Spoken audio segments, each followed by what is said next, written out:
তখন শয়তান তাদেরকে দেখলে উকি ঝুঁকি দেয়। জোরে জোরে নাউজুবিল্লাহ।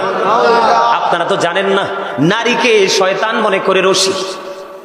কোন শয়তান যদি কোন পুরুষকে, চরিত্রবান পুরুষকে যদি ঘায়েল করতে চায়, কোন সুপুরুষের গায়ে যদি কলঙ্কের কালি লাগাইতে চায়, তখন শয়তান কোনোভাবে ফাঁক ফেলতে পারে না, একটা নারীর মাধ্যমে ওই পুরুষের গায়ে, সাদা গায়ে কালো দাগ লাগাইয়া দেয়। এই জন্য নারীদেরকে অত্যন্ত সচেতন থাকতে হবে, অ্যালার্ট থাকতে হবে। স্বামীর অনুমতি ছাড়া এই বাড়ি থেকে ওই বাড়িও যেতে পারবেন না। স্বামী অনুমতি দিলে এই বাড়ি থেকে ওই বাড়ি যাবেন, তবে পর্দা করে, পর্দা ছাড়া নয়। কারণ কার নজর কেমন আপনি কখনোই বলতে পারবেন না। আরো ভয়ঙ্কর খবর আছে বন্ধু, নারীরা বর্তমানে পুরুষের পোশাক পরে।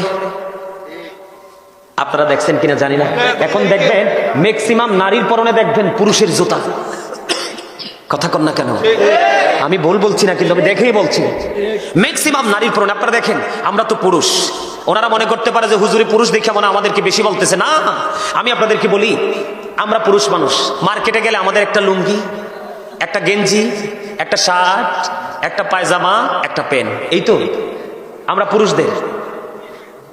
আর শপিং মলে গেলে যেদিকে তাকাবেন শুধু নারীদের জিনিস।